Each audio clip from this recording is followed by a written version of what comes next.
Eu era chefe da Casa Civil, então conversei com o Jango e disse, olha, o homem mais brilhante do Brasil, mais importante nessa área de alimentos, de agricultura, é Josué de Castro. E ele enfeitará o governo, isso é uma coisa bonita, fazer de Josué ministro da Agricultura, ele pode ser um grande ministro da Agricultura.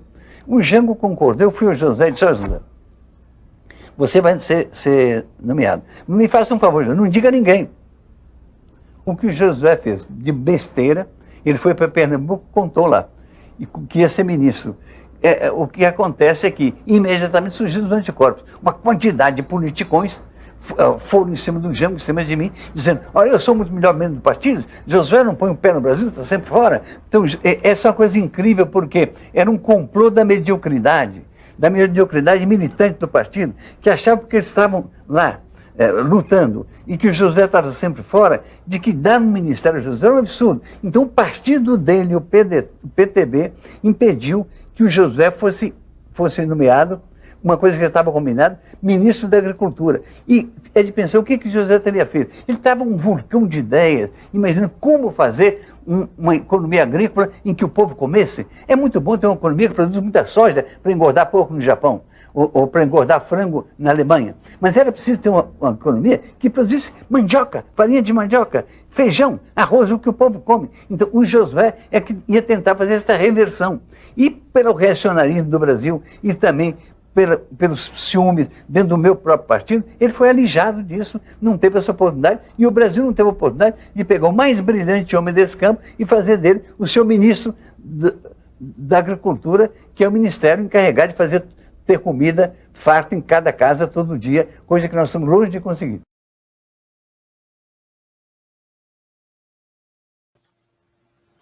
Boa tarde a todas, a todos. Estamos nós aqui no terceiro dia do seminário Geografia da Fome, 75 anos depois, novos e velhos dilemas. Hoje estaremos debatendo justamente sobre a geografia da produção de alimentos. Eu sou Adriana do Nascimento, agricultora familiar agroecológica, feminista, sindicalista e atualmente assumindo a função de diretora de mulheres da Federação dos Trabalhadores, Agricultores Familiares e Agricultoras Familiares aqui do estado de Pernambuco, compondo também a Comissão Nacional de Mulheres Trabalhadoras Rurais da CONTAG, responsável pela coordenação da Marcha das Margaridas.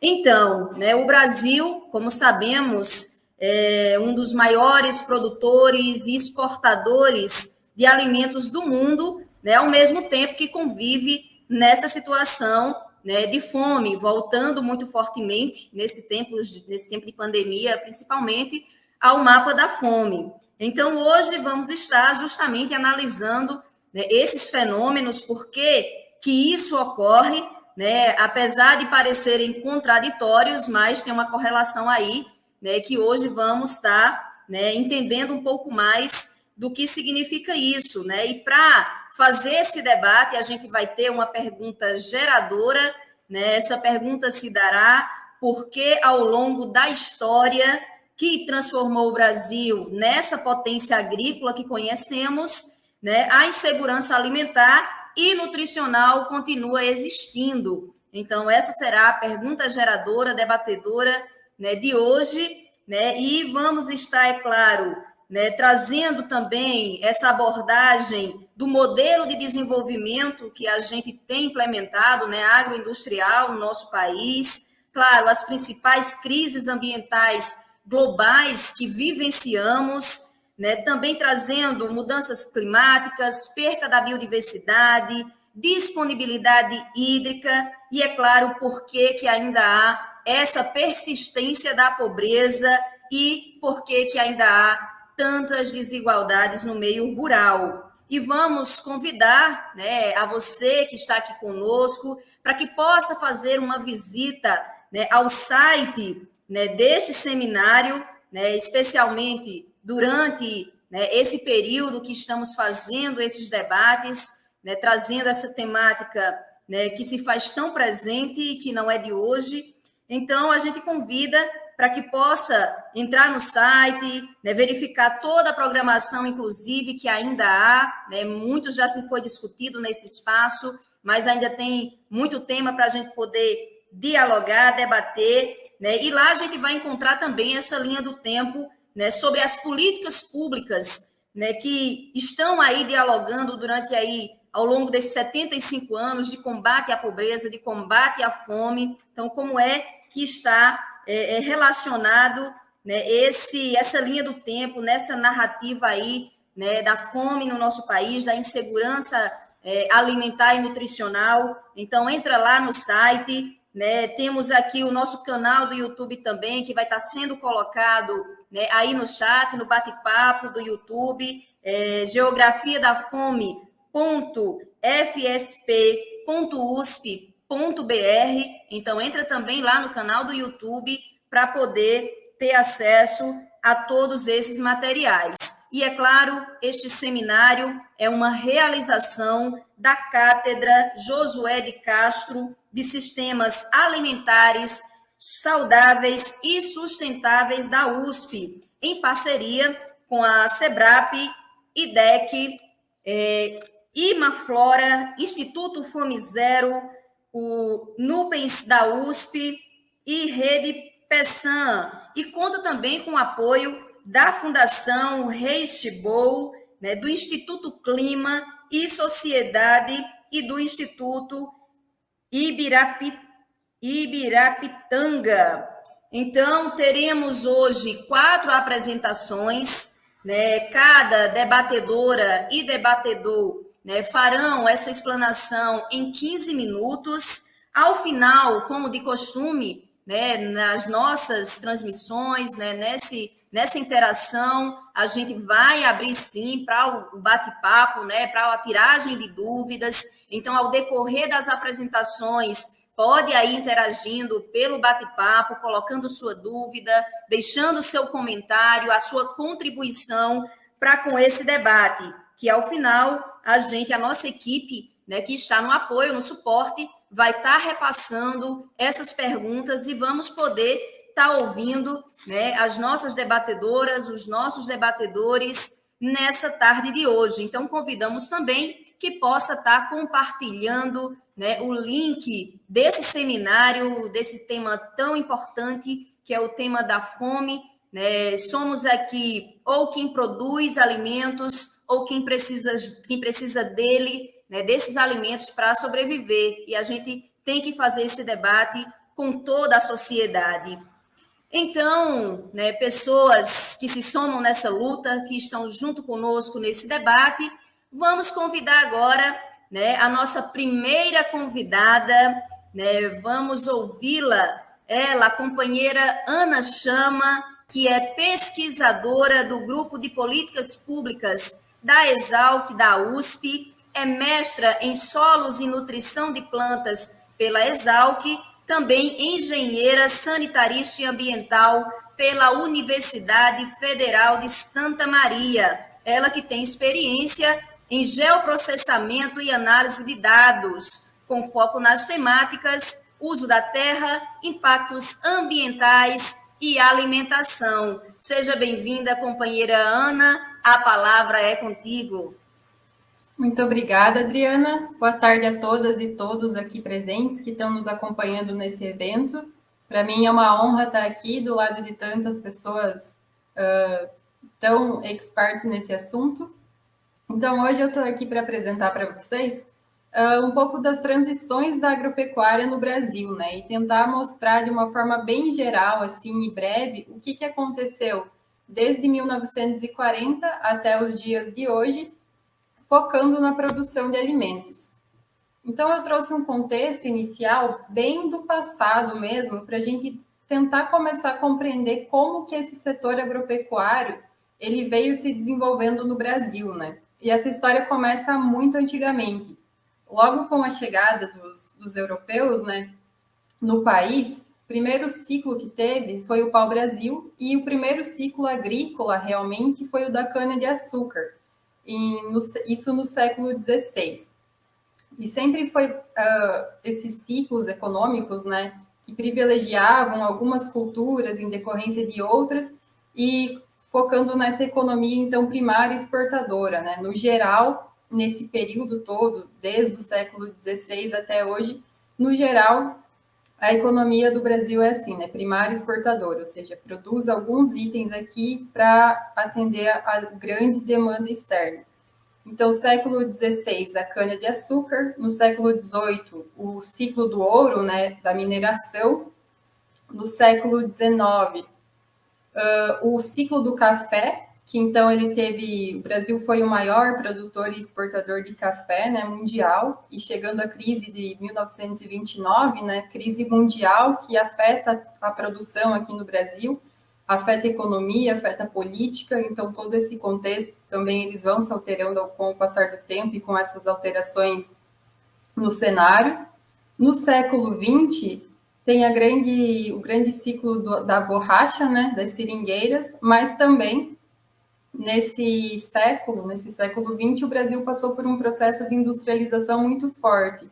Em alguns períodos durante o século XX, essa economia primária exportadora ela não era o motor da economia do Brasil. Mas no século XXI volta, então, essa economia primária exportadora e principalmente com a produção e exportação de commodities. E no futuro, né, a gente tem essa dúvida, esse ponto de interrogação para qual será se terá um grande novo ciclo. Talvez existem algumas tendências que indicam que será a pecuária, né? Então o espaço brasileiro ele talvez tenha que se reorganizar também para suprir uma demanda internacional por carne, por exemplo, né? E pensando nesse período, então, do lançamento do livro de Josué de Castro, Geografia da Fome, até o período de hoje, a gente observa que desde Josué, com a identificação das regiões, né, de fome do Brasil, essa situação da fome, ela ainda perdura, né, até os dias de hoje, e aumentando nesse período de pandemia que a gente teve, por exemplo. Mas aqui eu não vou tratar especificamente da fome, mas sim da produção de alimentos e de como que essa produção veio se alterando no território.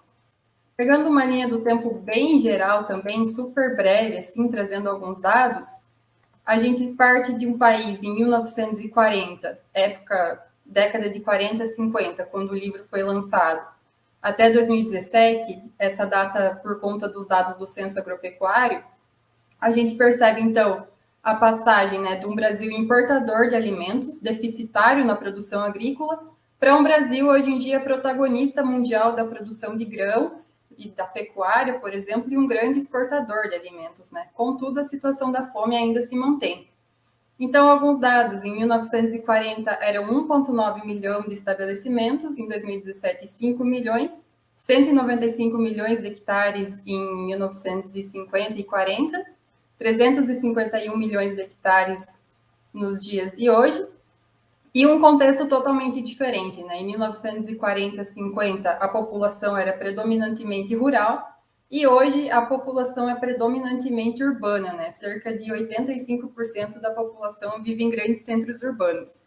E trazendo um pouco do que Josué trouxe no seu livro, né? Ele tinha uma visão, então, de que a causa desse atraso do Brasil na época, sendo importador e deficitário na produção agrícola, e esse atraso da época de 40, econômico e social, era causado devido à estrutura fundiária do país. E hoje a gente vê que a concentração produtiva e a fragmentação fundiária que vem acontecendo, ela é uma consequência desse grande desenvolvimento que teve nesse período, né? Que passou de deficitário para exportador. Alguns grandes marcos durante esse tempo foram a implementação da Revolução Verde, que trouxe muita tecnologia para o campo. Junto com isso, a criação da Embrapa, programas como o Proálcool, que incentivaram, então, a produção da cana-de-açúcar no país, devido também a uma crise mundial do petróleo, né, esses fatores externos que acabam influenciando muito a produção interna do país. Também teve, nesse período de 70, essa abertura, né, do Cerrado para a expansão da produção da soja. E em 2000, então, a abertura dos mercados, o grande boom das commodities. E esse período de 60 até mais ou menos os anos 2000, ele foi cunhado, chamado como modernização conservadora.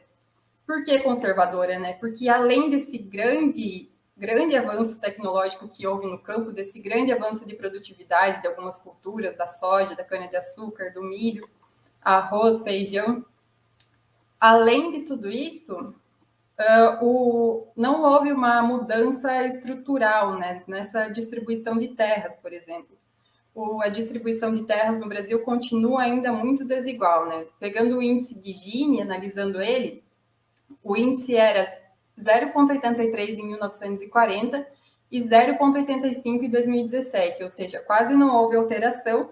E esse índice indica, então, que quanto mais próximo de 1, mais desigual é essa distribuição, né? Então, a gente percebe que realmente não teve grandes alterações.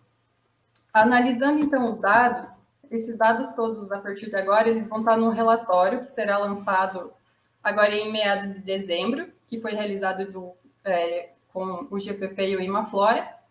E aqui a gente analisou, então, essas grandes mudanças que aconteceram no território, analisando a evolução dessa mancha agropecuária. Então, analisando a evolução da agricultura, da pastagem e da vegetação nativa. E a gente percebe que de 85, que são os dados mais recentes que a gente tem, a nível micro-regional, que é o mapa, a gente percebe que a pastagem, ela prevalecia em quase na maioria das micro-regiões do Brasil, de forma bastante geral. A agricultura prevalecia aqui na região sul e sudeste. Já no período posterior, de 95 a 2006, a gente percebe que a agricultura se expandia e se consolidava na região sul e também aqui alguma mancha na região centro-oeste. E no último período, então, sempre pegando os dados de acordo com os dados do censo, a gente percebe a consolidação dessa agricultura aqui, região sul, sudeste e centro-oeste, algumas regiões do nordeste, e o avanço da pastagem ainda na região norte. Então, a gente percebe essa grande dinâmica da evolução da agricultura sobre áreas de pastagem e evolução da pastagem sobre áreas de vegetação nativa, de uma forma bem geral, analisando essa macrodinâmica.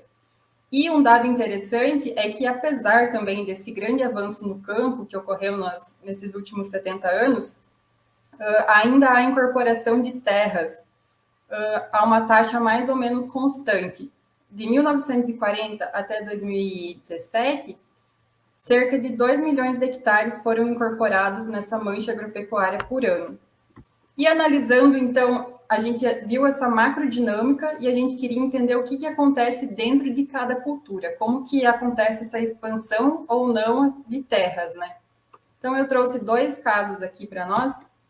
A soja, que de 1985 a 95 começava aqui a expansão da soja em algumas regiões, em verde mais escuro, a expansão e o aumento de produtividade, em verde mais claro, a expansão e a diminuição da produtividade, e a retração de áreas e diminuição de produtividade aqui em vermelho escuro, e retração e aumento da produtividade, que seria uma intensificação aqui na região sul e aqui no centro-oeste, em alguns locais.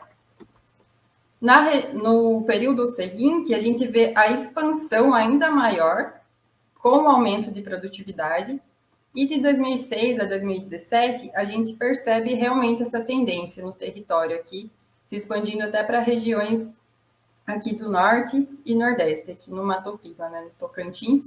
Então, a gente percebe que, apesar dessa dinâmica de intensificação, né, que geralmente a gente ouve, assim, né, falar um conceito bem geral, é de que intensificar pode causar o efeito pouco à terra, né? Ou seja, se produz mais na mesma quantidade de área, então possivelmente eu vou poupar a terra para essa produção. Mas a gente percebe que no caso da soja, que é uma das culturas também produzidas especialmente para suprir a demanda internacional, acontece um efeito que a gente chama de rebound effect, ou seja, apesar da intensificação, as áreas ainda se expandem, porque a cultura se torna bastante lucrativa e atrativa para os produtores. No caso do feijão, essas dinâmicas de expansão e retração, elas ocorrem simultaneamente no território, são bastante heterogêneas. O feijão é uma cultura mais para consumo interno, né? Para alimentação diretamente. E a gente percebe estacionando aqui um pouco no mapa de 2006 a 2017, que essas dinâmicas, que essa produção do feijão, então, e essa dinâmica de áreas, ela vai se realocando regionalmente e os sistemas produtivos também vão se alterando. Aqui a gente percebe nessa flecha aqui no Nordeste, por exemplo, que houve a retração e a diminuição da produtividade, ou seja, diminuíram as áreas para a produção de feijão e também diminuiu a produtividade, ou seja, isso pode ser um indicativo de que essa cultura está se movendo para outro local, né? Que os produtores ali talvez não cultivem tanto mais essa cultura. Já na região aqui do Centro-Oeste, especialmente, a gente percebe a expansão e o aumento da produtividade. Ou seja, nessa região pode ser um indicativo isso de que essa produção está se concentrando, né, em alguns produtores. E aí a gente tentou, nesse relatório que vai ser lançado, tentar explicar o que pode estar ocasionando essa mudança, né? O nosso grupo é um grupo que foca em geoestatística, em ferramentas geoespaciais, então a gente tentou trazer algum elemento subjacente que explicasse essa dinâmica.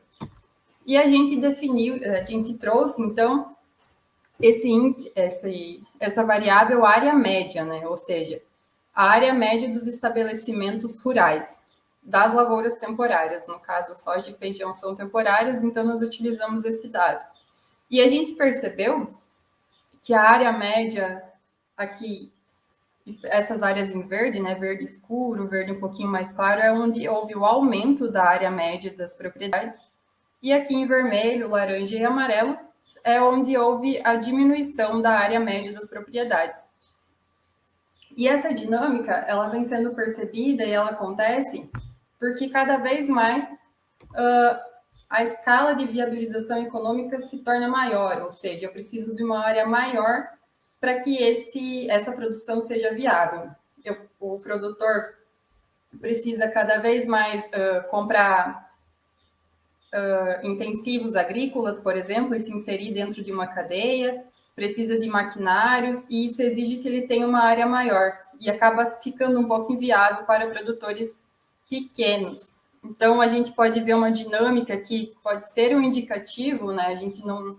Foi uma coisa bem exploratória que a gente fez, de uma fragmentação de estabelecimentos aqui que pode estar acontecendo no Nordeste, no Norte, e aqui na região mais em verde seria a concentração produtiva, né?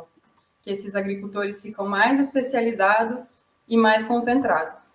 Contudo, a gente percebeu essa dinâmica que pode explicar esses processos de intensificação e expansão, mas a gente ainda não consegue explicar e dizer qual vai ser, o que isso pode estar ocasionando, né? Será que isso está aumentando ou diminuindo a variedade de culturas cultivadas? Essa especialização está expulsando culturas do campo ou não? E a gente chegou ao resultado de que a gente ainda, utilizando a metodologia que nós utilizamos no relatório, a gente ainda não consegue afirmar que essa variedade está diminuindo. Analisando os dados de produção, a gente percebe que durante 1988 a 2017, apenas 3 produtos diminuíram de produção, que são eles cacau, mandioca e trigo. Então, a variedade geral das culturas, em número de culturas produzidas no campo, tendo a limitação de ter sido utilizados os dados da PAN, a gente ainda não pode dizer que essa variedade está diminuindo. E pegando aqui um último exemplo do prato de comida, né? Um prato bem simples e geral, assim, que está na mesa dos brasileiros. Arroz, feijão, a soja, que entraria, então, como óleo de soja, a mandioca e a carne, né? Para a gente entender da onde que está vindo esses alimentos, né? Então, eu destaquei aqui o caso do feijão, porque a gente vê, e relacionando também com aquele mapa anterior, né, dessas dinâmicas, a gente percebe aqui por esses dados que 56% da produção do feijão é feita por produtores com mais de 500 hectares, ou seja, essa produção de feijão, que pode ter sido no passado da agricultura familiar ou de pequenos produtores, ela está se transformando, né? Está se especializando em em um número pequeno de estabelecimentos de grandes produtores, né? Bastante especializados. E a gente olha essa tendência também para o arroz, aqui tem alguns números. Para a mandioca, essa tendência não é vista, é um caso, não entra nesse caso, né? Aqui, mais de 90% da mandioca é produzida por produtores com menos de 500 hectares, a soja por produtores maiores e a carne é bastante distribuída. Mais de 50% do número de cabeças bovinas ainda está em produtores com menos de 500 hectares também. E com isso, eu deixo aqui fecho minha apresentação com algumas questões, né? Quais serão os caminhos futuros e onde que essas tendências podem nos levar, né? O que pode acontecer com esse produtor no campo e quais os meios de desenvolvimento rural futuros, então. E é isso, obrigada. Ok, Ana, agradecemos a tua contribuição, né? A Ana nos traz aqui esses dados, né, para que possamos analisar e a gente também já fica, a partir dessas informações que a Ana traz, né, com algumas perguntas, algumas indagações, né, no nosso juízo, né, o agronegócio, né, ocupando aí esse espaço da produção, né, de um alimento básico, inclusive na nossa alimentação, que é o feijão, e a gente sabe, né, o que está por trás disso. A própria fala da Ana já trouxe, né, como se é produzir no agronegócio, no monocultivo, né, a gente vem nesse debate de qual a qualidade do alimento. Então, será que o feijão produzido pelo agronegócio vai ter a mesma qualidade que o da agricultura familiar, né? Os transgênicos estão aí, né, estão na mesa, né, do nosso trabalhador, da nossa trabalhadora, né, porque, infelizmente, é a cultura do monocultivo, né, que possibilita, né, essa forma de produção, esse modelo de produção. Então, Ana, gratidão pela tua contribuição. Daqui a pouquinho tu voltas, né, com a interação com o nosso público.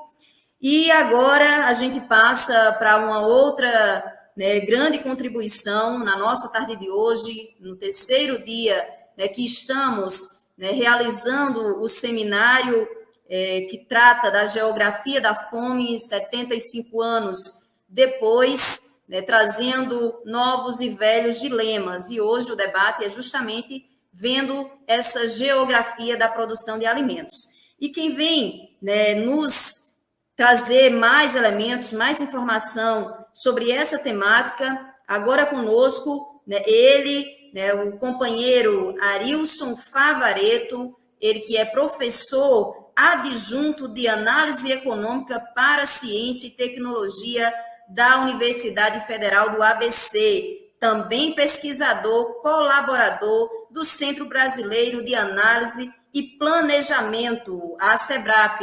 Seja bem-vindo, companheiro Arilson, professor, a palavra está contigo. Obrigado, Adriana. Boa tarde a todas, a todos que estão nos acompanhando. É um prazer estar aqui na companhia de vocês todos, dos meus colegas, das minhas colegas aqui também nessa mesa. E queria felicitar a Cátedra José de Castro pela realização desse seminário, né? Não só pela importância da data, né, dos 75 anos da publicação dessa obra clássica e tão importante para nós todos, mas também pelo momento que o Brasil vive, né, com uma volta da fome, o recrudescimento do problema da fome, o que nos obriga a revisitar esse tema, a revisitar essas contribuições clássicas. Eu preparei aqui uma apresentação, alguns slides para ilustrar essa minha fala, e eu vou pegar uma carona, né, na apresentação anterior, tentando ilustrar alguns aspectos que me parecem muito complementares, né, aquilo que foi apresentado. Eu vou tentar abordar algo sobre os efeitos territoriais da produção de commodities no Brasil. Meu ponto de partida são duas afirmações muito conhecidas, que certamente todos nós já ouvimos alguma vez, ainda que com algumas diferenças, né? Uma delas é a seguinte, essa é uma frase ouvida por uma liderança, né, do agronegócio brasileiro. Ele diz, o agronegócio é muito criticado, né? É verdade que existe desmatamento, né, eles não negam isso, mas dizem, né, o desmatamento ilegal não somos nós que fazemos, certo? Esse passivo não é nosso, argumentando que as terras são compradas já desmatadas. E quando a gente, dizem, né, essas lideranças, tira a floresta, é dentro da lei. O agronegócio produz dentro da lei, né? E aí tem que desmatar para produzir, para gerar riqueza, gerar emprego, né? O desmatamento legal é um custo para que tenha progresso. Essa é uma frase icônica, né, por assim dizer. E uma outra frase, pronunciada pela nossa ministra da Agricultura, afirma que o Brasil não precisa da Amazônia para produzir soja, né? O aumento da produção vem da crescente melhoria na produtividade.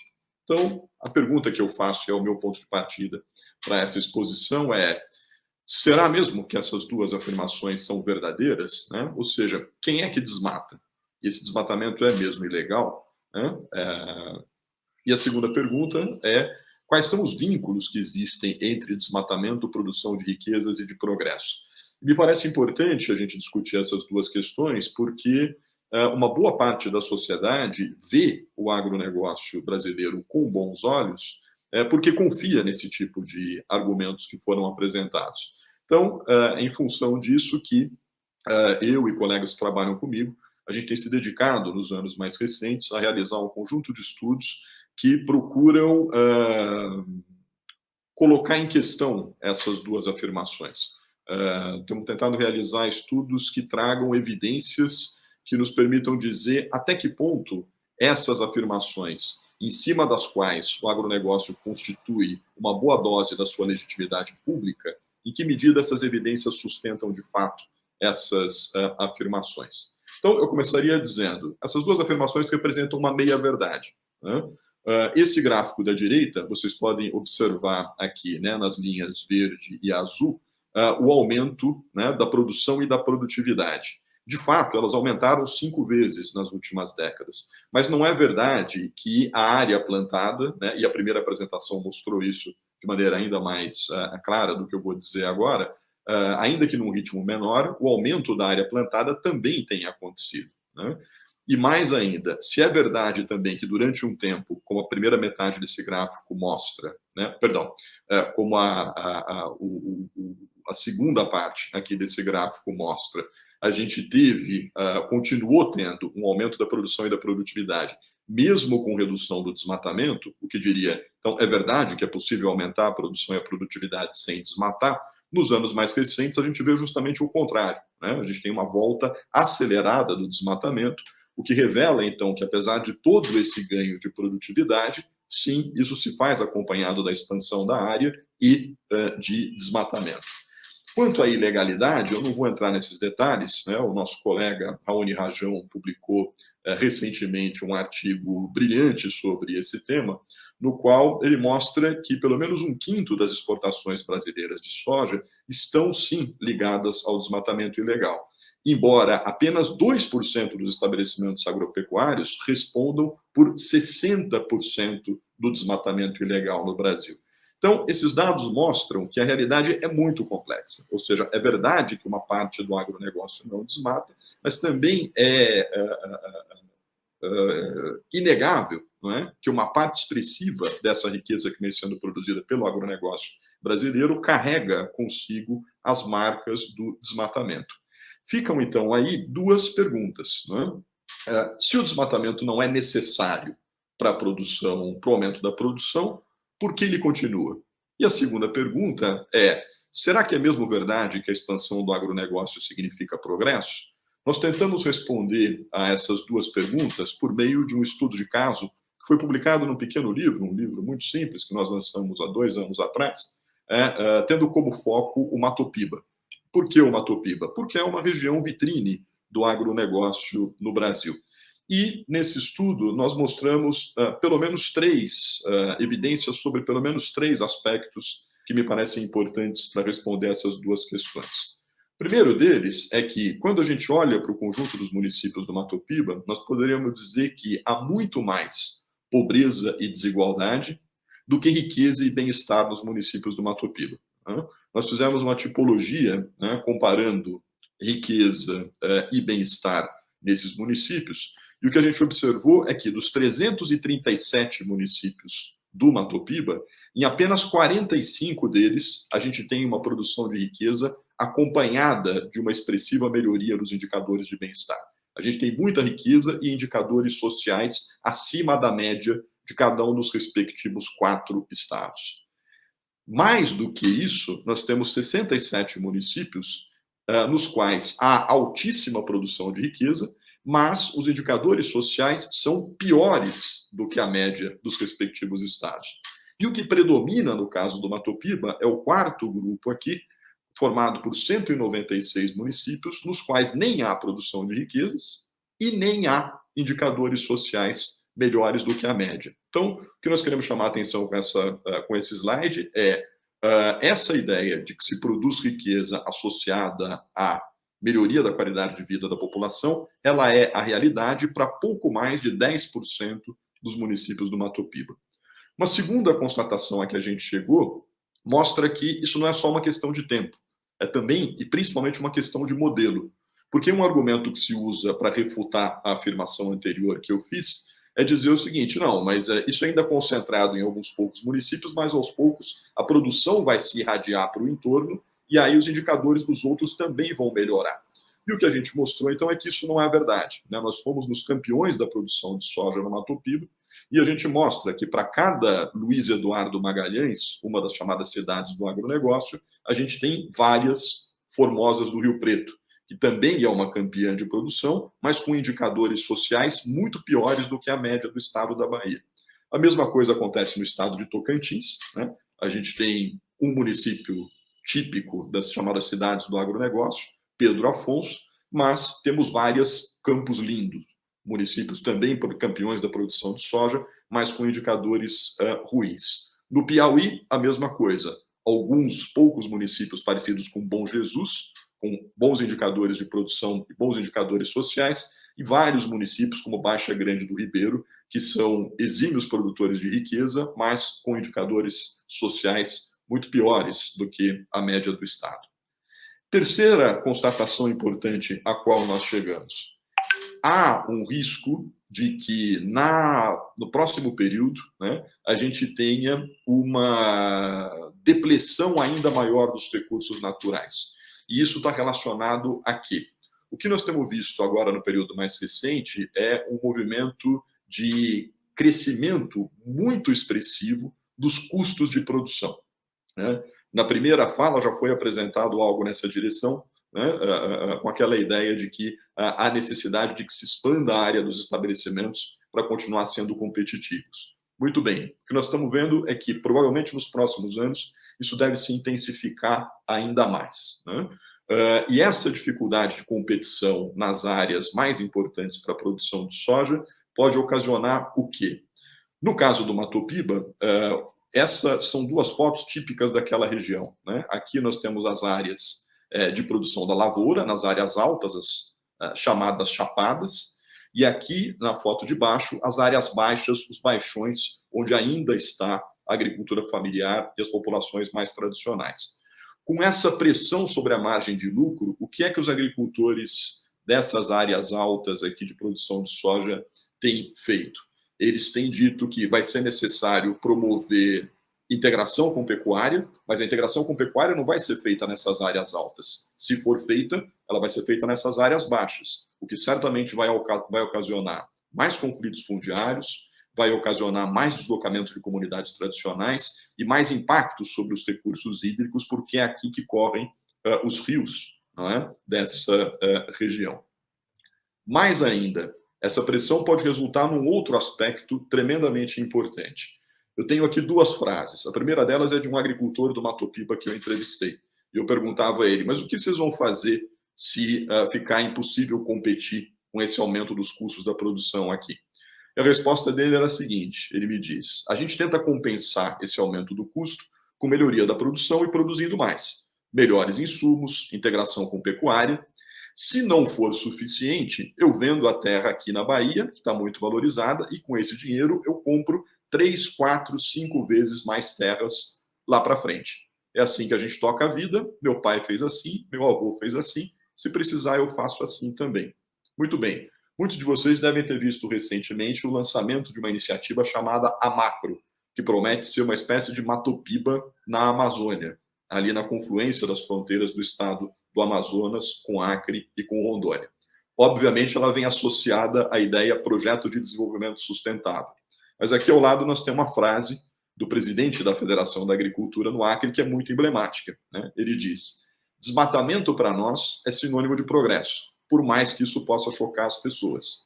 O Acre não tem minério, não tem potencial turístico, o que tem são as melhores terras do Brasil. Só que essa terra tem um problema, diz ele: floresta em cima. Ou seja, o que eu estou querendo chamar a atenção de vocês aqui é a dinâmica de competitividade no agronegócio, ela empurra o movimento da fronteira e está diretamente relacionado com o desmatamento da Amazônia. Essa é uma realidade exclusiva do Matopiba. Eu vou rapidamente apresentar aqui mais 2 slides apenas, com alguns dados preliminares de um relatório que nós estamos produzindo no âmbito desse projeto Trade Development and Environment Hub, que vai ser publicado em fevereiro. Nele, a gente expandiu esse estudo que nós fizemos para o Matopiba para todos os municípios que produzem soja no Brasil. Então, o primeiro dado que a gente mostra aqui é o seguinte: o que acontece nos campeões da produção do agronegócio no Brasil? Os 20 municípios com os melhores indicadores de produção. 19 deles produtores de soja. Aqui nessa lista só tem Petrolina, que não é um município produtor de soja. O que vocês observam aqui é, em azul, os indicadores que são melhores do que a média do respectivo estado. Em amarelo, os indicadores que são piores.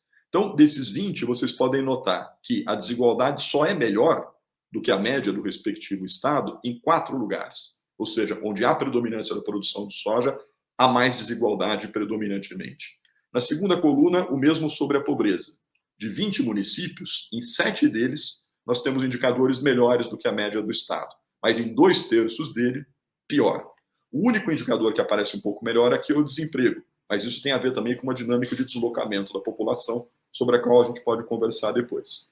Se a gente expande isso, não dos 20 campeões, mas para todos os municípios produtores de soja no Brasil, o que a gente nota também é que não há indicadores sociais positivos na maioria dos municípios, como nós estamos chamando aqui, soja relevantes com alta produção no Brasil. Esse grupo A aqui seria o grupo dos municípios nos quais a alta produção de soja vem acompanhada de indicadores sociais melhores do que a média do respectivo estado. Eu não vou passar estado por estado aqui, mas vocês podem observar que os percentuais são bastante baixos. E, por último, um slide que mostra o seguinte, que nos municípios nos quais há produção de soja, mas uma produção de soja menor, aí também não há um claro padrão de performance desses indicadores sociais. O que a gente quer dizer com isso? Que a gente consegue dizer claramente que não dá para afirmar que a expansão ou a predominância da produção de commodities vem acompanhada da melhoria dos indicadores de bem-estar da maior parte da população. Então, aquele primeiro argumento que eu mencionava, que está na base da legitimidade que o agronegócio tem frente a boa parte da opinião pública brasileira, ele não se sustenta nos dados manipulados de várias maneiras que nós tentamos para poder sustentar essa afirmação. A conclusão, esse é o último slide e aqui eu termino, é que se nós podemos afirmar isso, de outro lado, nós também não podemos afirmar que a pura e simples ausência do agronegócio, do moderno agronegócio, significa bons indicadores nessas regiões. O que nós temos que entender é que há uma diversidade muito grande do Brasil rural. Esse mapa da direita eu não vou ter tempo para apresentar, porque eu já estou aqui no meu 15º e último minuto, né?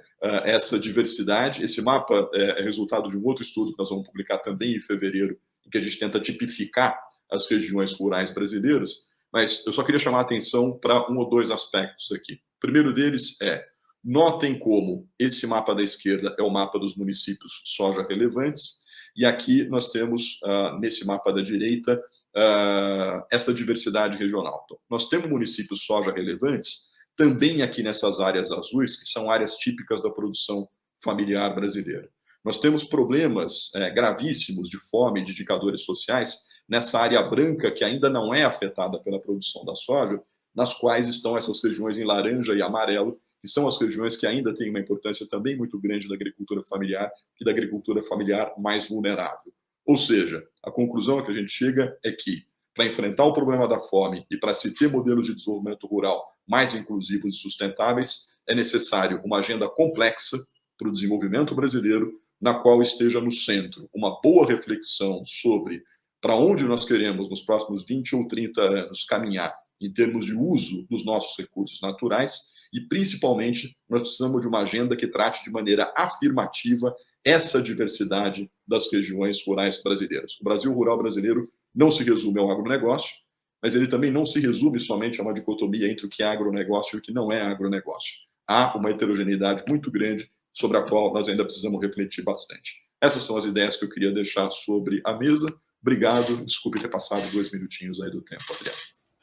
Ok, professor Favaretto, nós que agradecemos aí pela tua grandiosa contribuição, né, justamente trazendo, né, esse dilema que a gente vivencia, né, a defesa do agronegócio em detrimento ao desmatamento, então prometendo desenvolvimento social e econômico, né, o econômico chega, mas não chega para todo mundo, né, então essa dicotomia aí acaba muitas vezes mesmo requerendo que nós possamos, né, fazer esse debate e não ficar apenas com algumas afirmações que nos são dadas, né? Então, nem floresta, nem alimento, nem bem-estar. Então, é muito complicado a gente, né, acabar entendendo como verdade absoluta aquilo, né, que a gente ouve a partir de autoridades, inclusive, né, que deveria estar olhando para, de fato, esse modelo de desenvolvimento e produção que olhe, de fato, para todas e todos, né, inclusive sem estar expulsando, né, os nossos povos originários,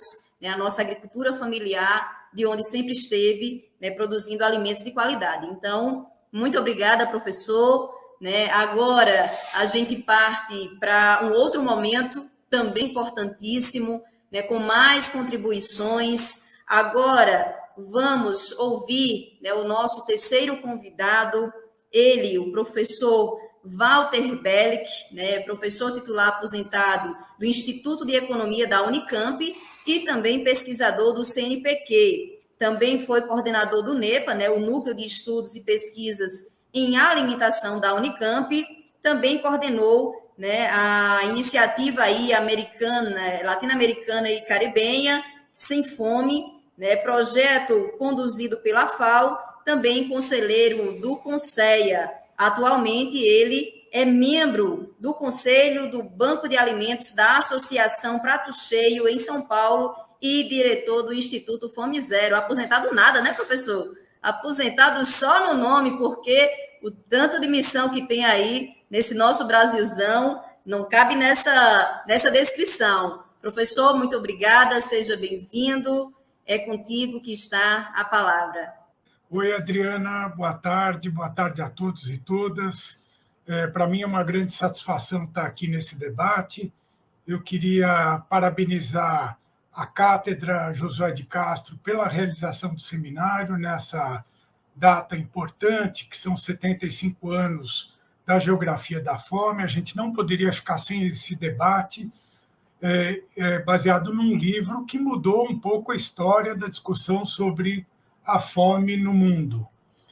Eu vou compartilhar alguns slides aqui e eu vou fazer uma certa mudança de tema em relação à Ana e o Arilson, porque eu vou falar sobre abastecimento e distribuição. Abastecimento e distribuição, que são assuntos que foram tocados aí muito levemente pelo Josué de Castro e que a gente vive agora um momento de discussão e de recolocação desse tema. Eu vou começar, meu ponto inicial é mostrar que esse debate sobre a fome, inaugurado pelo Josué de Castro nos anos 40, ele foi mudando na medida em que a estrutura econômica e social do Brasil foi mudando. Nos anos 50, o Josué de Castro acompanhou esse debate, houve toda uma discussão sobre as pressões urbanas, sobre a urbanização e essas questões de falta de alimentos. Se colocava como uma falta de alimentos na época. O alimento não chegava às cidades. Isso levou a um pouco essa ideia de neomalthusianismo, uma volta da discussão sobre o Malthus. Nos anos 60, Josué de Castro também participou desse debate, a necessidade de se promover reformas de base, entre elas a reforma agrária, a reforma mais importante. E isso poderia mover esses obstáculos estruturais que faziam com que nós tivéssemos o latifúndio e tivéssemos, ao mesmo tempo, uma agricultura de subsistência. Nos anos 70, os militares promovem uma modernização conservadora da produção e dos sistemas de abastecimento. Se cria toda a rede de ceasas e se promove a modernização do abastecimento ao nível do varejo. Nos anos 80, a gente entra na discussão sobre inflação. Basicamente, não era mais um problema de falta de alimentos. O alimento chegava à cidade, mas era um alimento caro. Nos anos 90, o Betinho recoloca essas questões na ação da cidadania, mostrando que era importante que se garantisse o acesso ao alimento e que se fosse além, no sentido de promover um projeto de desenvolvimento econômico no Brasil. Nos anos 2000, com o Fome Zero, há uma prioridade no combate à fome e agora a volta da fome a partir de 2014. Então, nós tivemos uma trajetória aí nos últimos 70, 80 anos, pautada, primeiro, por uma discussão sobre produção, basicamente, e que agora se volta a uma questão sobre acesso. Não há dúvidas que não falta alimento no Brasil. Não há dúvidas que o Brasil tem capacidade de alimentar a sua população. O que falta é renda, o que falta é garantia de acesso via políticas públicas ou via acesso físico direto dessa população ao alimento. É curioso que, nos anos 40, 50, nós tínhamos dois grandes pensadores que tinham mais ou menos o mesmo diagnóstico com relação à fome. O Josué de Castro levantava a questão do imperialismo. Vejam que nós estávamos aí no período pós-Segunda Guerra Mundial, onde as grandes potências ainda mantinham impérios coloniais e ainda tentavam controlar a produção agrícola mundial. O Josué de Castro coloca a questão da monocultura e essa contradição da monocultura lado a lado com uma agricultura de subsistência. Ele fala na economia predatória de exportação. Coloca a questão urbana como uma questão do êxodo rural e apresenta um projeto de desenvolvimento. É interessante que, se a gente for olhar entre os escritos do Josué de Castro, vai se encontrar o projeto Tracunhaém, de uma pequena localidade ali a 60, 70 quilômetros de Recife, 800, 900 habitantes na época, nos anos 60, onde ele apresenta um projeto de desenvolvimento, seja agrário, seja no sentido de dar acesso a essa população a uma nutrição mais saudável. Lembra um pouco o projeto Guaribas, do Fome Zero, em 2003, 2004. O Inácio Rangel também estava discutindo isso daí. É curioso que Inácio Rangel é maranhense, o Josué de Castro é pernambucano, são contemporâneos, mas praticamente não há um contato, não há uma interlocução entre esses dois gigantes da discussão sobre agricultura e alimentação no Brasil. Talvez porque o Josué de Castro era do PTB, o Inácio Rangel era do PCB, talvez havia alguma discussão política aí por trás, mas o Inácio Rangel também levanta essas questões de dualidade e da necessidade de a gente superar essa crise agrária através de um desenvolvimento do mercado interno. Os dois concordam que as grandes reformas que deveriam ser feitas eram a reforma agrária e a quebra desses paradigmas, dessas ideias de esquemas de comercialização atrasados. Eu selecionei aqui duas duas matérias, dois materiais que saíram na imprensa muito interessantes. O primeiro, do lado esquerdo, é uma pequena nota dos anos 60, 1968, que saiu no Estadão, onde se preconiza a necessidade de aumentar a produção agrícola do Brasil, em plena fase de aumento de produção. O Estadão defendia a necessidade de aumentar a produção agrícola do Brasil em 10 vezes. Essa pequena nota está no site da Embrapa, como um marco histórico interessante. E do lado direito, a gente vê algumas matérias que saíram na imprensa internacional e do Brasil que voltam a essa questão do neomalthusianismo, né? Então, se coloca a ideia de que o mundo não vai ter capacidade de alimentar as pessoas em 2050, momento em que a população vai chegar a 10 bilhões de indivíduos. Isso está colocado pelo The Economist, o New York Times, vários órgãos importantes de imprensa, e aqui no Brasil, a caixa de ressonância é a Embrapa, que coloca a necessidade de a gente aumentar a produção agrícola em 60%, 70%.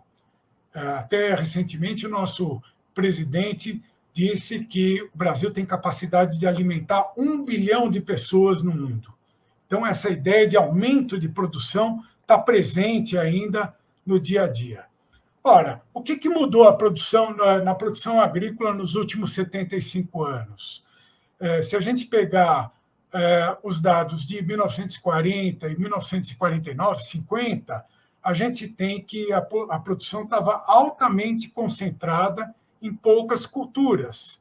Era o café, era a cana-de-açúcar, era o milho e era o algodão, basicamente. Essas 4 culturas representavam quase 70% do que se produzia no Brasil. Aí o dado está em valor bruto da produção. Se a gente pegar o último dado nosso, aqui de 2020, pela PAN, pela Pesquisa Agrícola Municipal do IBGE, vai se ver que a concentração continua, mas com base na soja. A soja representa hoje 40%, 50% do valor bruto da produção do setor de lavouras, de produção vegetal do Brasil, além de termos o café, o milho, ou seja, há uma concentração que se repete, mas dessa vez com uma ênfase muito grande na soja. Quando a gente pega as exportações, o quadro também se repete. Eu peguei aqui os primeiros dados de balança comercial que nós tivemos, levantados pelo IBGE e FGV. Em 1953, por exemplo, 70% da produção agrícola, da exportação agrícola, era café. Aliás, quando se fala em agricultura brasileira, nos anos 50, a agricultura é café. Nós só conseguimos superar a predominância do café lá pelos anos 60. Em termos de pauta de exportação também, muito embora o café estivesse em decadência, nós tivemos predominância do café até 63, 64. Nos anos mais recentes, 2020, peguei o dado da balança comercial, a soja aparece com destaque. Não aquele destaque que se imagina. Então, a soja em grão representa 13% da nossa exportação, da nossa pauta de exportações, algo em torno de 28 bilhões. Segundo a CNA, o agronegócio, as exportações do agronegócio representariam 100 bilhões, ou seja, quase 50% da nossa pauta. Mas se a gente for tomar o dado da agropecuária em si, essa exportação cai para 43%. Né? O que eu queria dizer é que, se a gente pegar a produção primária direta, o mercado externo apenas representa 10%. Depois tem um processamento e alguma parte vai para o exterior. Mas o grosso da produção agrícola brasileira é voltada para o mercado interno. Com exceção da soja e da laranja, o destino predominante dos produtos da agropecuária é o mercado interno. Na semana passada, saiu um dado interessante que mostra, da FAO, né, o relatório da agricultura da FAO, saiu a semana passada, que apresenta o Brasil como um país de alta vulnerabilidade, seja pela concentração dos produtos em relação ao mercado, seja pela concentração do valor proteico que o brasileiro consome. A gente vê aí assinalado no mapa o lugarzinho do Brasil no contexto dos outros países, né? Bom, muito rapidamente, o que acontece com a distribuição, né? Nós temos uma concentração na distribuição de produtos no Brasil, né? Pouca gente consome muito produto e muita gente consome pouco produto. A indústria de alimentos, naturalmente, direciona o seu marketing, direciona a sua ação de mercado para esse público de mais alta renda que consome mais proporcionalmente do que o público de baixa renda. Isso faz com que a composição do produto, o tipo de produto que é colocado para o consumo do brasileiro, tente emular o tipo de consumo que existe nas classes de mais alta renda, né? Muito rapidamente, a gente vê que 29% das famílias gastam 46% de todas as despesas em alimentação no Brasil. E 71% das famílias gastam 54% do gasto da alimentação no Brasil. Então, é evidente que nós temos aí um desbalanceamento que reflete as desigualdades que nós temos no Brasil. O gasto das famílias de baixa renda no Brasil, aliás, de alta renda, acima de 25 salários mínimos, é 456% maior do que as famílias de baixa renda. Com isso, nós tivemos uma mudança na comercialização dos alimentos. Os alimentos que eram comercializados em feiras, em pequenos mercadinhos, em ambulantes, em mercados municipais, passaram a ser consumidos em supermercados. Se estima aí que talvez nem 10% dos alimentos no Brasil sejam consumidos em feiras livres e mercados tradicionais, pequenas vendas, mercearias, quitandas. O resto é consumido no supermercado. E o supermercado tem um peso fundamental aí. 78% do faturamento do supermercado está baseado em alimentos, de modo geral. Muito rapidamente, o que a gente tem aqui? O sistema de atacado também tem ficado obsoleto em relação a isso. O que se observa é que toda aquela estrutura que foi montada nos anos 70, hoje nós temos 74 SEASAs no Brasil, estão absolutamente obsoletas. Elas pararam no tempo, não há um crescimento da oferta de produtos via atacado das SEASAs. Hoje, as SEASAs representam apenas 20%, se a gente considerar o faturamento de todos os atacadistas de alimentos do Brasil. É muito pouco. Isso faz com que as SEASAs se concentrem em algumas situações. Ainda existem 2.149 municípios, ou seja, 68% dos municípios do Brasil, que fornecem para as SEASAs, mas fornecem até 100 toneladas mês, por exemplo. É muito pouco, né? E há uma concentração de poucos municípios, 247 municípios, que fornecem o grosso das SEASAs. Mas o que eu queria mostrar é a importância desses pequenos e médios municípios na distribuição, no escoamento da produção para essas regiões, né? Tudo isso daqui leva a que a gente tente evitar uma situação já presente na cidade de São Paulo. Aí tem uma dissertação muito interessante apresentada na FGV, do Daniel Kaczynski, que mostra o colamento entre as famílias de baixa renda, apresentadas nesse mapa aqui da cidade de São Paulo, em cor vermelha escura, com os desertos alimentares e com os pântanos alimentares, que estão justamente localizados nas regiões de baixa renda. Né? Bom, para concluir, que a Adriana já está me cobrando, né? O que a gente tem aqui são grandes desafios que se colocam. Né? A gente tem que voltar a retomar políticas de segurança alimentar, mas buscando avanços nos programas de abastecimento. A nossa intervenção nos programas de abastecimento até então foi muito tímida. A gente precisa repensar esses programas e buscar novas estruturas que possam dar conta de atender essa população, porque o problema básico hoje é o acesso ao alimento. Então, se discute circuitos curtos, por exemplo, é possível restabelecer alguma reconexão, é possível trabalhar com plataformas digitais. Muitos agricultores já estão trabalhando, fazendo a ligação direta entre a sua produção e os mercados consumidores.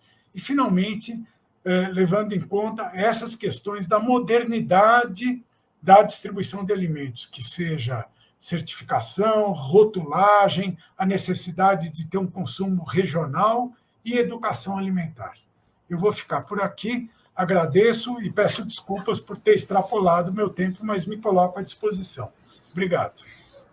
Ok, professor Walter. Não, a gente pede desculpa, né, porque esse tema ele é tão precioso para a gente poder estar fazendo, mas, né, infelizmente, essa ferramenta também ela não nos possibilita, né, ter o tempo que a gente precisa para poder estar fazendo essa discussão. Né? E o professor trouxe na sua exposição, né, muito importante, essa importância da constituição de políticas públicas, né, que assegurem, de fato, o combate à fome. A gente sabe que se tem gente, a fome ela pode estar presente, então tem que ter uma política constante, né, de que isso não ocorra, principalmente, né, nesse nosso país, que é continental, que é muito populoso, né, e se a gente está diante, né, de governos ou desgovernos que não olham para isso como desenvolvimento que a gente precisa, né, junto aos povos, a gente se depara com situações, né, como as que estamos vivendo hoje, né, porque a gente está debatendo sobre, inclusive, a cultura do consumo. Né, a gente que é da roça, que é do campo, se é muito comum, professor, essa história, né, que eu vendo a minha galinha caipira, os ovos de galinha de capoeira para comprar o ovo de granja, né, então, a segurança alimentar, esse debate, ela não chega junto desse poder de consumo, né, e a gente também traz a história do consumo consciente, mas a gente está vivendo numa situação que nenhum nem outro a gente pode debater, porque tem gente passando fome, né, tem gente que está sem acesso a esse alimento.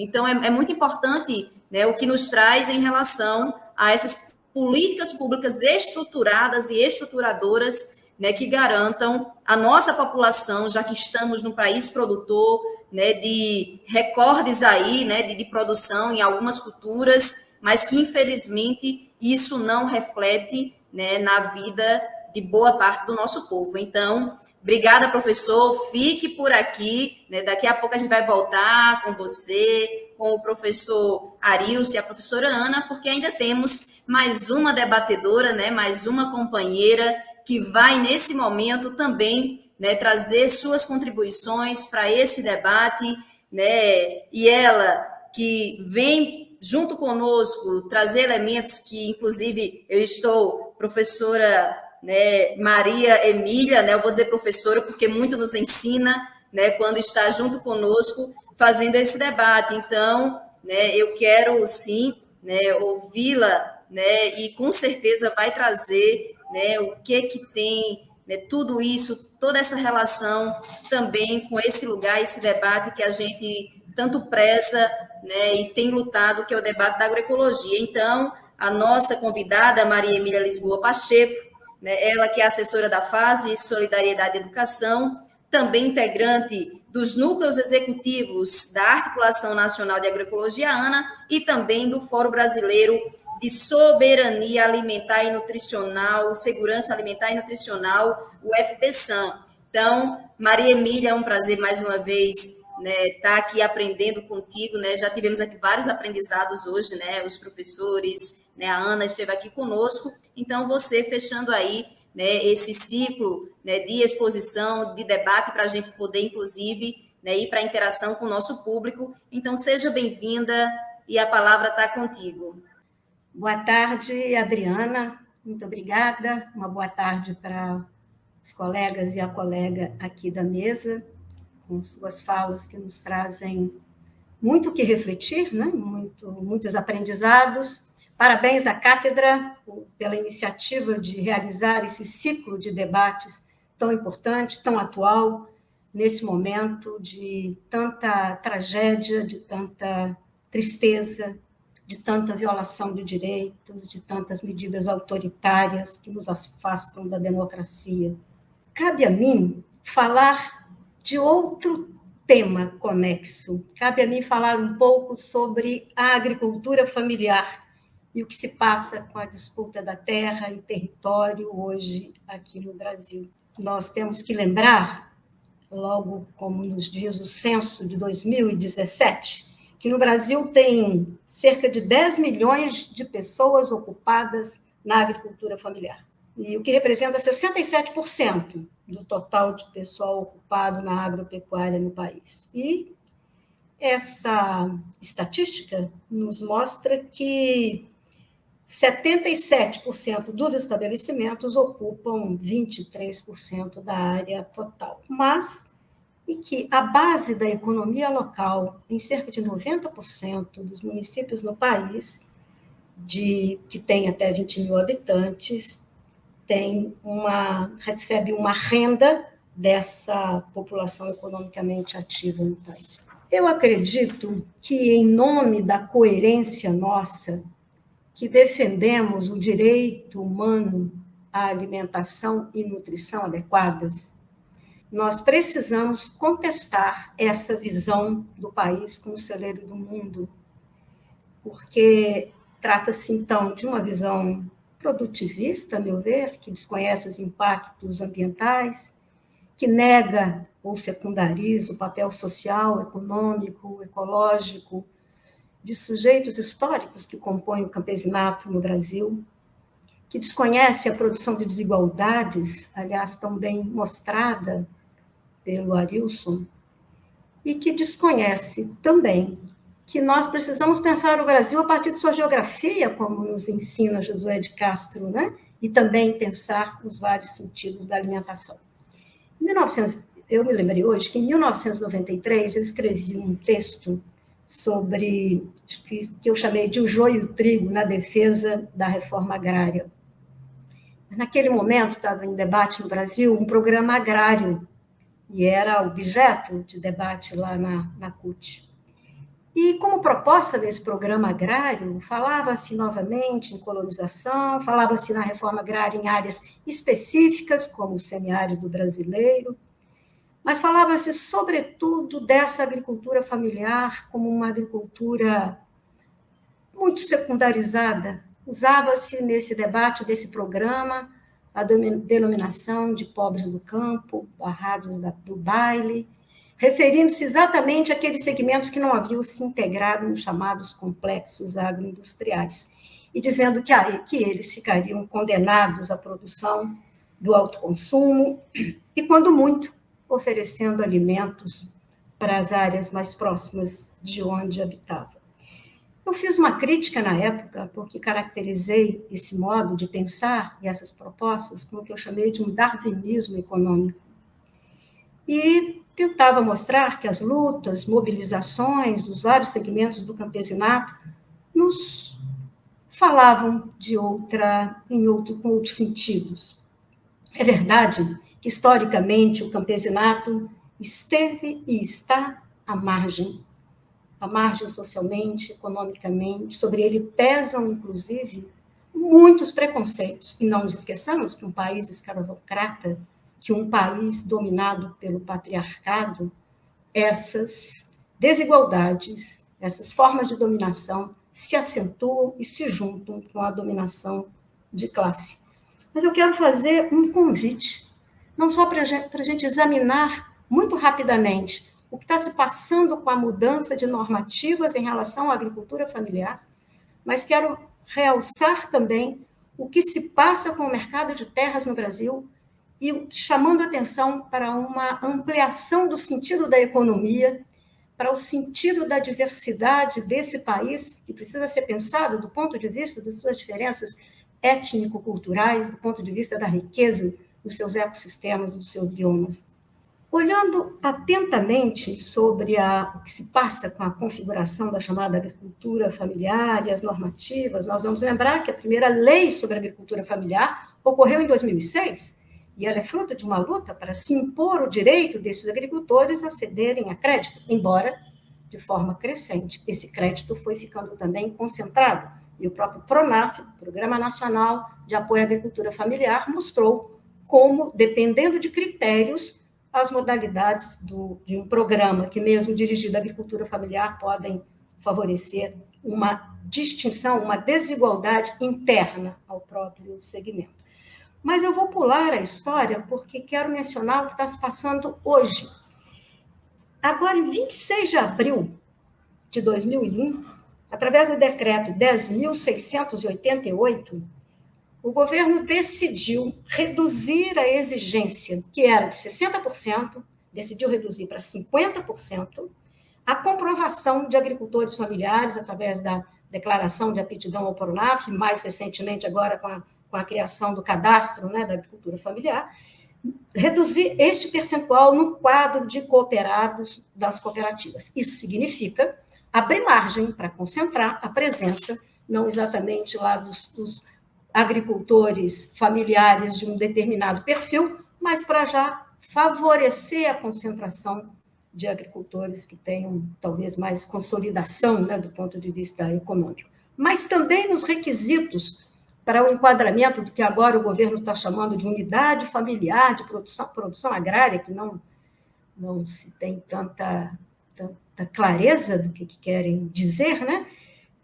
Fala-se também que, para ser classificado assim, é preciso que haja a utilização de predominantemente mão de obra familiar. Não se fala mais de, no mínimo, a metade da força de trabalho. Então, observe que são ardis que vão permitindo ir desconfigurando, descaracterizando a maneira como a agricultura familiar foi definida lá nos idos de 2006. Chama atenção para isso porque isso tem seguramente uma incidência sobre a luta, o caráter de programas de políticas públicas.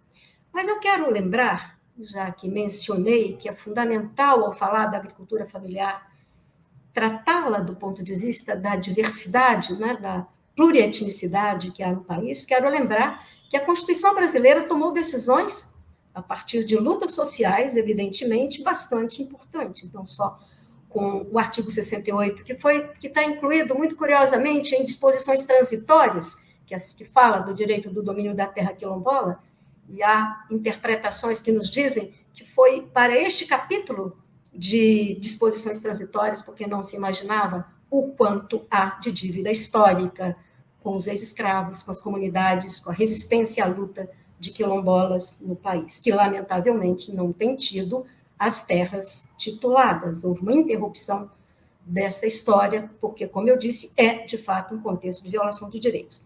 Mas eu quero também dizer de um passo significativo que foi dado, porque a Constituição brasileira, no seu artigo 231, fala das terras tradicionalmente ocupadas dos povos indígenas, que, felizmente, foi uma vitória também nessa Constituição, os povos indígenas terem saído da tutela, né, de Estado e terem sido reconhecidos como povos, né? Mas a novidade que nós tivemos nos últimos tempos, e que corremos o risco de perdê-la, porque já li uma demanda dos ruralistas dizendo que esse decreto deveria ser destituído de valor, deveria ser revogado, né? É o decreto 6.040, de 2007, que define povos e comunidades tradicionais como grupos culturalmente diferenciados, que devem ser reconhecidos como tais, né, com suas formas próprias de organização, sua cultura, etc. E este mesmo decreto define também território, que é muito, muito importante. Essa foi uma conquista e baseada, dialogando com esses artigos a que eu me referi, também lá da Constituição brasileira. E o que foi acrescido a esse decreto 6.040 é que, anos depois, em 2016, atenção, antes do golpe, houve uma especificação das entidades, que são cerca de 28, pelo menos, pelo Brasil afora, nos vários biomas, né? Comunidades de fundo de pasto, como se diz, os agroextrativistas, os geraizeiros, etc. Né? Mas hoje, o que diz o governo? Hoje, anulando esta visão que se exprime na negação de direitos, como, aliás, nós vimos, porque foi vetado o projeto de lei 735, e depois o que foi retomado também, que defendia auxílio emergencial de fomento da produção, crédito, etc., em plena pandemia, foi vetado. O governo chama de pequeno, médio e grande, e insiste em dizer que não há uma agricultura familiar, que o que distingue é o tamanho. Isso é algo que nós precisamos considerar e protestar, porque isso é a negação de uma lógica própria de um segmento da sociedade que produz e produz alimentos diversos, etc. Mas quero dizer também que esse contexto é um contexto que aprofunda o que foi aqui já caracterizado como modernização conservadora. Nós estamos vivendo um tempo de uma concentração sem precedentes de terra, de recursos naturais e, acrescento também, do sistema alimentar.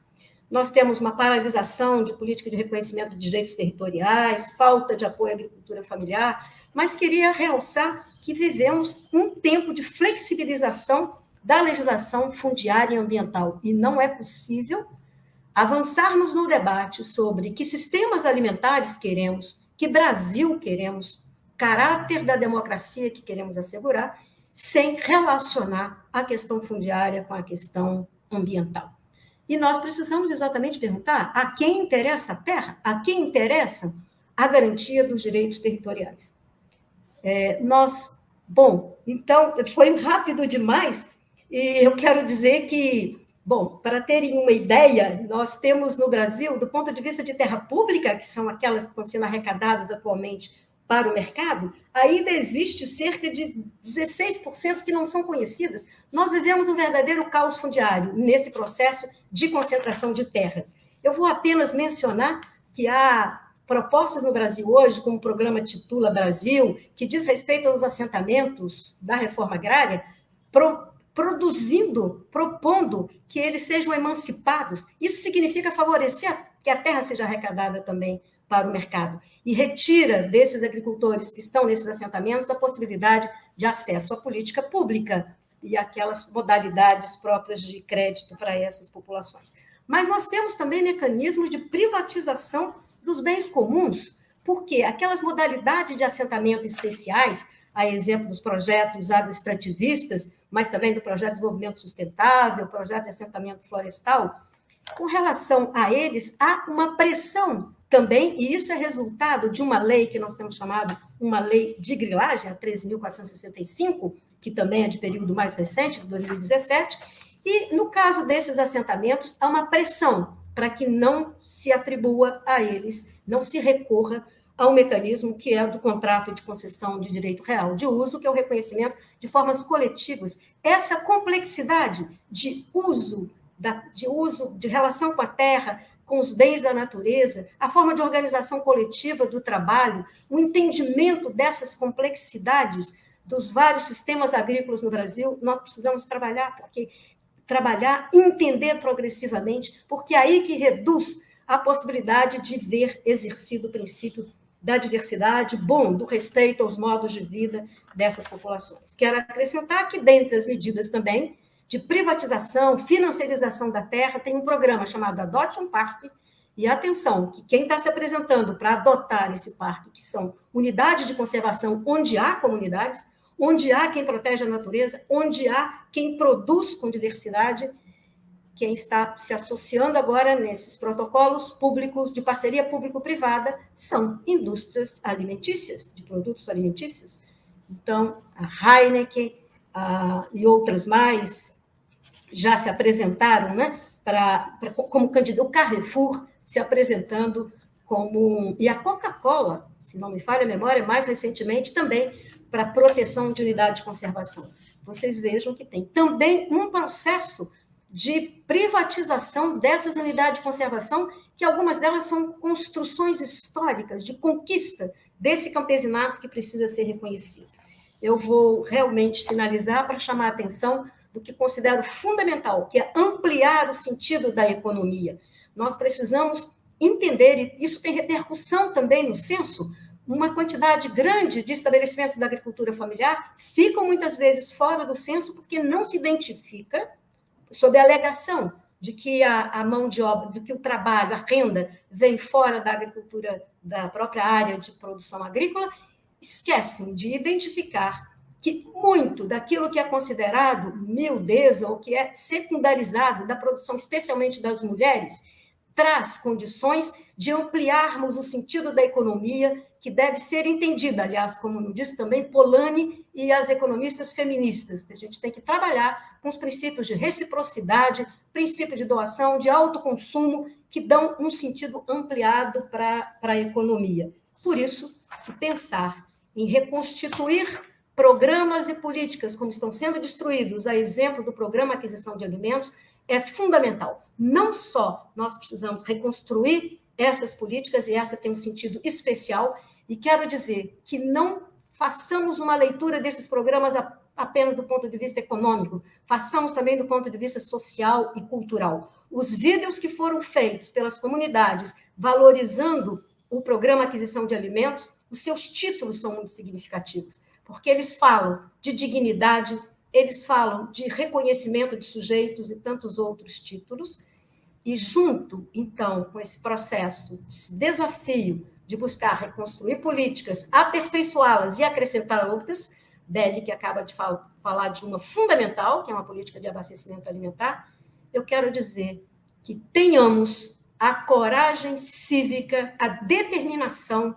em nome do direito humano à alimentação e nutrição adequadas, trazer de forma firme para a agenda o debate sobre reforma agrária e direitos territoriais. Não há futuro para o Brasil sem o reconhecimento pleno do que o campesinato, com todos os seus segmentos, é capaz de produzir, não de quantidade suficiente também, mas de qualidade.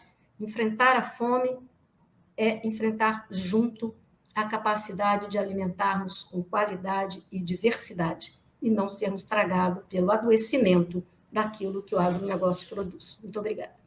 Gratidão, companheira Maria Emília, né, como sempre, né, trazendo uma contribuição valorosa, né, e aqui trazendo justamente a importância, né, da nossa agricultura familiar, do campesinato, dentro dessa discussão, né, do combate à fome, né, a gente precisa cada vez mais, né, pisar nesse chão, pisar nesse solo. Então, por muito tempo, tratadas e tratados como pequenas e pequenos, muitas vezes invisibilizados, quando começamos a avançar nesse debate da agricultura familiar, a importância que tem para essa sociedade, né, a gente se depara com essa situação, né, de voltar, né, e retroagir nas políticas que vínhamos avançando.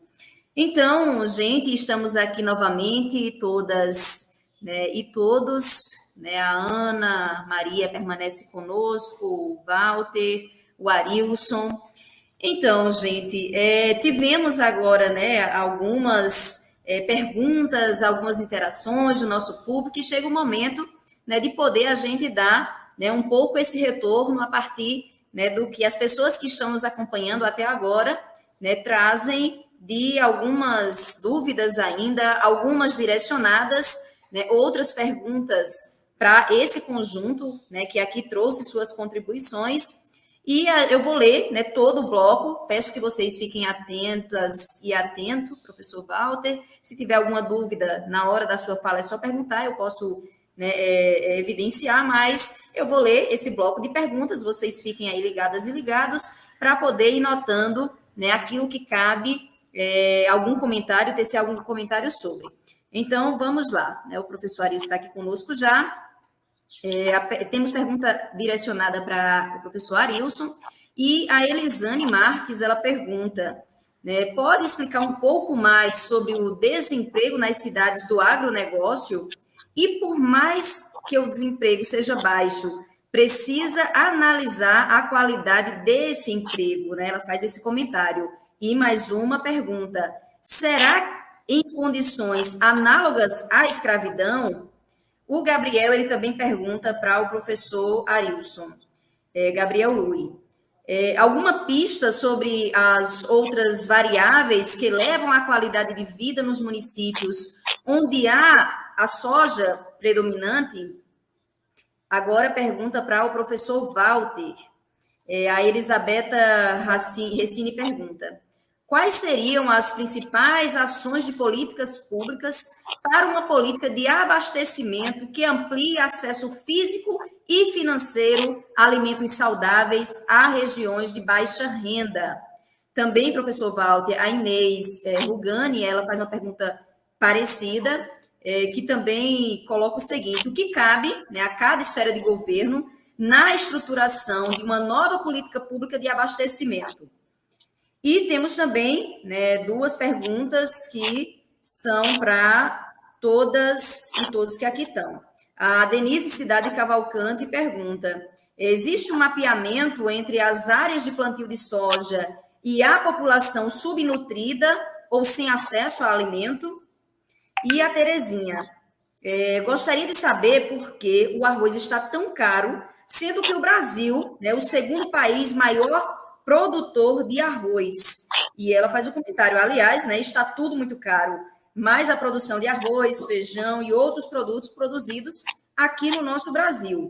Se chegar mais alguma perguntinha, a gente vai estar colocando aqui, mas por enquanto conseguimos fazer esses registros e agora a gente passa para que, né, as companheiras e os companheiros possam estar, né, fazendo mais algum comentário. Se alguma coisa que acabou escapando na hora da apresentação, né, lhes faltou também, pode aproveitar o momento agora e já, né, trazer essa contribuição, que eu acredito que a gente só sai ganhando, né, em não deixar passar essa oportunidade. Então, vamos começar pelo professor Arilson, né, tanto com as perguntas direcionadas, quanto algum comentário que queira fazer sobre essas duas últimas perguntas, que foi de uma forma geral. Professor Arilson. Bom, obrigado, Adriana, obrigado a Elisane e ao Gabriel pelas perguntas. Eu vou ser bem breve, as respostas são relativamente simples. No caso da Elisane, da pergunta, né, que ela coloca sobre o desemprego nos municípios em que há, ou melhor, sobre os melhores indicadores de emprego em uma parte dos municípios onde há predominância da produção de soja, tem duas questões a observar. A primeira delas é a seguinte: muitas dessas regiões são regiões que tinham uma dinâmica econômica muito baixa antes da entrada dessa atividade econômica, né? Muitas delas eram regiões marcadas por atividades de subsistência, etc. Então, é natural que quando você tem uma expansão da atividade econômica, você tenha alguma geração de empregos, né? Alguma ampliação do emprego. Agora, sobre a questão da qualidade dos empregos, nessa etapa da pesquisa, nós não tivemos condição de olhar para isso. Por quê? Porque nós tivemos que trabalhar somente com dados secundários e para uma quantidade de municípios muito grande, né? Então, a gente não tem dados secundários que permitam avaliar exatamente ou com perfeição que tipos de atividades são essas. Até daria, se a gente fosse entrar a fundo na base de dados para saber quais são esses empregos, com que nível de remuneração e etc. Mas não era exatamente o nosso foco. A gente estava olhando para um conjunto de indicadores e, entre eles, o de emprego. Mas a questão é totalmente pertinente, né? O que a gente observa é que, sim, a gente tem uma segmentação nessas oportunidades de trabalho que são geradas. O que nós vamos fazer agora é o seguinte: numa próxima etapa, que nós começamos a realizar agora, nós vamos realizar predominantemente no ano que vem, aí nós vamos fazer alguns estudos qualitativos, a exemplo do que a gente fez no Matopiba, para ir mais a fundo em algumas questões. E aí, então, esses aspectos mais qualitativos, né, da qualidade dos empregos, aí é possível pegar nessa outra etapa. Sobre a pergunta do Gabriel, o que a gente observa, Gabriel pergunta sobre o que explicaria, né, o fato de que alguns desses municípios importantes na produção de soja, mesmo que eles estejam muito longe de ser né, a representar a situação predominante, em alguns deles você tem uma conjugação de bons indicadores socioeconômicos. Esse é justamente o foco da nossa segunda etapa agora da pesquisa.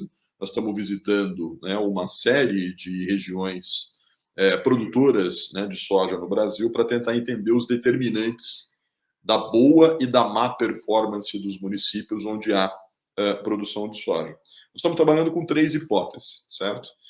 Então, de partida, é o seguinte, não dá para dizer que é uma coisa só. Antes, eu queria sublinhar ainda a mensagem principal da minha exposição, certo? Os municípios nos quais você encontra, né, a convergência de bons indicadores sociais em áreas marcadas pela produção de soja muito relevante são minoria, certo? Agora, então, nós estamos indo olhar para essa minoria, mas o que explica isso? Tem 3 hipóteses com as quais nós estamos trabalhando. A primeira delas é a seguinte, você tem aquilo que a gente poderia chamar de efeito polo, certo? Ou seja, vamos pensar o caso do Mato Piba que eu apresentei instantes atrás. Em alguns municípios, como é o caso de Luiz Eduardo Magalhães, você vai ter uma concentração muito grande de empresas, você vai ter uma concentração muito grande das pessoas mais ricas, então proprietários de toda a região, inclusive dos outros municípios, vão morar ali. Então você tem uma concentração da circulação de riqueza em alguns municípios polo. Então isso acaba gerando um comércio também mais dinâmico. Então algumas pessoas que perdem emprego na agricultura, isso é compensado por esse emprego em outras atividades econômicas. Mas isso não se expande, porque isso é lógico dessa dinâmica de polo. Então você vai ter um município rico e com bons indicadores, cercado de vários municípios que produzem muito, mas nos quais a riqueza não circula ali. E como ela não circula ali, também não geram empregos, também não amplia oportunidades para as pessoas e daí por diante. Então, a primeira situação é essa, dos municípios polo, ilhas de indicadores positivos cercadas por um mar de indicadores precários, mesmo quando há produção de muita riqueza. Segunda situação que a gente observa é aquela que você vai encontrar em alguns municípios no sul do Brasil. Então, nós temos ali, por exemplo, no noroeste do Rio Grande do Sul, oeste de Santa Catarina, municípios nos quais a produção de soja é muito importante e você tem bons indicadores sociais e econômicos, por 2 razões. A primeira delas é que a estrutura fundiária é mais desconcentrada. Não dá para comparar a estrutura fundiária do noroeste do Rio Grande do Sul com a estrutura fundiária do Mato Piba. Então, o que acontece? Mesmo sendo produção de soja, essa produção de riqueza ela é produzida de maneira relativamente mais desconcentrada. Então, a renda acaba beneficiando mais pessoas. Há um movimento de concentração, como a Ana mencionou, aquela era uma região que estava pintadinha de verde ali no mapa dela. Tem expansão e tem aumento da produtividade. Então, sim, não sabemos no futuro como é que isso vai ser. Agora, essa concentração que está acontecendo, como são regiões nas quais, historicamente, você tem uma malha de municípios pequenos importante, uma parte dos empregos que foram sendo perdidos com a soja foram compensados por outras atividades econômicas. Repito, não sabemos qual é o fôlego disso, mas, historicamente, isso aconteceu. E a terceira e última situação, para terminar, é a situação que a gente observa, por exemplo, em alguns locais, por exemplo, no centro do Mato Grosso, certo? Aqueles municípios do agronegócio típicos ali do Mato Grosso. Ali, a minha hipótese, isso nós estamos verificando, é algo que se explica por aquilo que nós estamos chamando de uma sociedade transplantada. Então, o que acontece? Você teve ali uma situação de deslocamento de uma população originária, né? E, consequentemente, a substituição, praticamente, dessa população por uma leva de pessoas que chegam de fora. E aí, então, você tem uma espécie de ficção, como se os indicadores do território tivessem melhorado. Mas, na verdade, não é bem que os indicadores do território melhoraram, é que você tem uma mudança no perfil da população. Então, aquela população foi deslocada e, com elas, os indicadores ruins foram deslocados, mas eles não deixaram de existir. Então, fechando, né, você tem, na verdade, várias explicações e a gente só consegue entender isso quando a gente vincula a questão da produção, especificamente, da atividade econômica na agricultura, com outras variáveis, como a história do território e a estrutura fundiária do território, certo? É um conjunto de variáveis combinadas que explicam e que se diferenciam de região para região. Ok, professor, eu vou só pedir, né, que, se possível, para o professor Walter, que vai ser o próximo a trazer, né, o comentário a partir das perguntas que foi direcionada, e Maria Emília e Ana, que se a gente pudesse, né, um pouco objetivo. A gente está com um segundo bloco de perguntas, então vai depender, né, desse nosso retorno agora do primeiro bloco, se a gente consegue abrir para o segundo ou não. Então, se possível, né, e puder ser bem objetivo nesse retorno para as primeiras perguntas, a gente vai ter oportunidade de poder também estar repassando o segundo bloco de perguntas aqui, beleza? Professor Walter. Muito bem. Beta e Inês, muito boas perguntas. Agradeço pela oportunidade de poder aprofundar alguns aspectos. Olha, a questão do abastecimento é bastante complexa. A gente vive num país, temos 181 milhões de pessoas vivendo nas áreas urbanas. É um dos maiores países urbanos do mundo. Abastecer um espaço desses é bastante complicado. Mas vamos lá, olha, uma política de abastecimento tem que se pautar por 3 coisas importantes. A primeira é a questão da soberania alimentar. Então, vivemos num país diverso, com vários tipos de dietas, e temos que preservar essas características de cada uma das regiões. Então, esse passeio da mercadoria, vem para Ceasa, volta para Belém, não tem menor sentido. Só encarece o produto. Segundo princípio, redução de desigualdade. Então, quem tem que participar dos sistemas de abastecimento são pequenos produtores. Temos que abrir espaço. Uma política tem que abrir espaço para o pequeno produtor. E a terceira questão é a da diversidade. Então, temos diversos tipos de produtores e comerciantes também, que também sofrem com a concentração nos sistemas de abastecimento. Bom, como é que a gente faz isso? Primeira coisa é trabalhar com o esquema de centrais de distribuição, plataformas de distribuição. É muito complicado para um produtor fazer a distribuição do seu produto. Ele não tem tempo, não conhece o mercado. Então, já organizamos isso daí já funcionou bem no Brasil, onde nós conseguimos juntar as produções e entregar essas produções para comerciantes de uma forma integrada e de acordo com o pedido.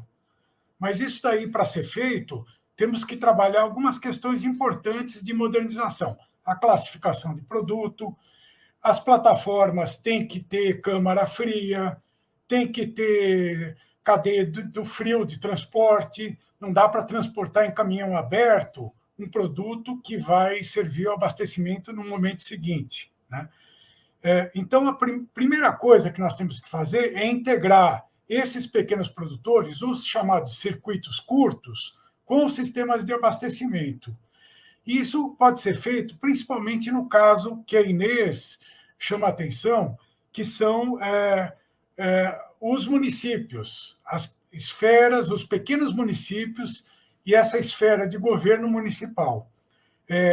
Queria chamar a atenção que os governos, a partir de 2004, foram muito bem-sucedidos no lançamento do PAA, que é um programa de aquisição de alimentos, que vem a exemplo do chamado AGF, da aquisição do governo federal, que era usada para os grandes. Mas os governos populares não desenvolveram o empréstimo do governo federal, o EGF. O pequeno produtor não tem possibilidade de crédito. Mesmo o Pronaf, ele é muito restrito em matéria de crédito de comercialização. Então, o crédito dado para esses sistemas de comercialização, onde a gente vai desenvolver economias regionais, mercados regionais, colocar novas feiras, sistemas de transporte integrados, tudo isso daí depende de investimento. E o Estado tem que entrar. E o município tem um papel importante a fazer. Não vou demonizar os supermercados que fazem isso com muita competência. Mas a concentração de supermercados no Brasil, ela é grande, mas não chega a ser o que a gente observa na Europa, em outros países do primeiro mundo, porque nós temos uma potência muito grande, que são as pequenas redes de supermercado regionais. Redes de 2, 3, 4 lojas. É possível trabalhar com essas redes no sentido de colocar produtos da agricultura familiar, como já foi feito, com incentivos fiscais para promover o abastecimento. Então, eu vou ficar por aqui. Eu estou tentado a responder a pergunta do arroz também, que foi dirigida a todo mundo. Mas deixa eu dar espaço para a Maria Emília, senão a gente vai acabar o tempo. Ok, professor Walter. Inclusive, a gente estava aqui avaliando o tempo, e, se possível, eu gostaria, já como apareceu no segundo bloco, uma pergunta direcionada, né, à nossa companheira Maria Emília, eu gostaria de consultar, né, se eu poderia, Ana, você ficaria para a sua intervenção posterior, né, e Maria poderia entrar agora também, e eu já faria essa leitura dessas perguntas direcionadas. Pode ser? Então, obrigada. E a pergunta, o Renato, né, o Renato Calheira, ele pergunta para Maria Emília, será que uma reforma agrária neste país seria capaz de eliminar a fome? Também a Elisabetta Racine, para Maria Emília, pergunta, poderia colocar as bases e características da reforma agrária que encerrou na sua fala? Então, essas foram direcionadas. Maria, você pode falar um pouco sobre elas, né? E também aquelas que foram gerais. E logo após a gente passa para a companheira Ana Chama. Bom, em primeiro lugar, nós precisamos, do meu ponto de vista, relacionar a necessidade de ter áreas reformadas, de aplicar o princípio, né, lá constitucional de desapropriação de terras. Nós ficamos nessas décadas todas sem atualizar também até o chamado índice de produtividade e alguns princípios, como o que acontece com o meio ambiente, como o impacto, né, dessas propriedades aí do agronegócio, também isso foi bastante secundarizado, mas eu quero insistir que tanto é preciso, a meu ver, seguir nessa análise. Nós não temos no país sequer uma discriminatória de terras que nos diga onde estão as terras públicas. Elas existem, como eu disse, elas estão sendo arrecadadas para o mercado nesse momento, mas ainda há, acabei de demonstrar, um percentual que não se sabe, né, a destinação. É preciso, então, isso, e combinar com direitos territoriais. Os nossos sistemas agrícolas são de enorme complexidade. Simplificado é o agronegócio, que é o monocultivo, né, com o emprego daqueles insumos químicos e tal. Nós temos uma complexidade de sistemas agrícolas que precisam ser protegidos. Eu quero insistir que nós precisamos, talvez, pensar uma reforma agrária hoje, e assegurar direitos territoriais significa trabalhar com princípios como, bom, além de enfrentar a desigualdade, com o princípio da defesa de bens comuns. Precisamos tratar, nem tudo está arrecadado de forma capitalista para o mercado. Há sistemas, e não é que os bens da natureza não são naturalmente bens comuns, se transformam a partir de uma regulação que é feita pela gestão coletiva de determinados territórios. Isso, por exemplo, está sendo completamente desestruturado. Então, em primeiro lugar, para pensar na reforma agrária e assegurar direitos territoriais, nós temos que trabalhar com o verbo basta. É preciso ter limites. Não é possível um país continuar perdendo a sua soberania. Bom, soberania alimentar, estamos longe mesmo dela. Estamos perdendo a nossa soberania do ponto de vista da organização territorial, pela maneira como está se dando esse processo de apropriação privada, com fundos de pensão, bom, com expropriação, com violência. São, atualmente, 2.054 conflitos de terra. Sabe em quantos hectares? 77.442.000 hectares, segundo os últimos dados da CPT. Não é possível. A defesa da dignidade da vida e do direito alimentar está associado a um processo de democratização da terra. Esse é um dos únicos países que não fez nenhuma definição profunda. Aliás, começou exatamente o inverso, lá em 1850, com a lei de terras em relação aos ex-escravos, né? Então, eu penso que é preciso aprofundar o caráter dessa reforma agrária, combinado com essa leitura de direitos territoriais, que tem uma distinção. Então, não é... E também é o seguinte... A definição desses projetos de assentamentos especiais foi uma conquista, viu? Porque eu me lembro que também muitos movimentos dizem nós não podemos repetir o chamado quadrado, né? Quadrado lá dos assentamentos em áreas que não são apropriadas, né? Bom, eu penso que os dados produzidos pela Ana, produzidos pelo Arilson, nesse estudo que ele ainda disse que vão retomar a parte dele, é fundamental para para nos dizer que caminhos, porque a pergunta é essa, que caminhos queremos para o país? Nós queremos continuar com esta visão daqueles que são descartáveis, que já são cada vez mais milhões? Então, as bases beta, elas também devem associar o nosso entendimento da relação entre a questão fundiária e a questão ambiental.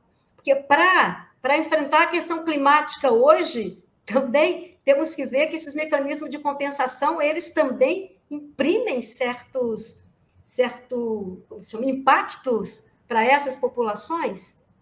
E o Walter Belli, que ao falar desses princípios sobre abastecimento, eles têm que estar associados na nossa visão sobre democratização da terra. É perfeito. Os princípios a que se refere. Como é que nós vamos ter uma diversidade de alimentação se nós continuamos ocupando o território nacional com soja, milho, algodão e eucalipto, né? Eu penso que é isso. E sobre o arroz, uma breve frase. Também acho que José de Castro nos ensina muito.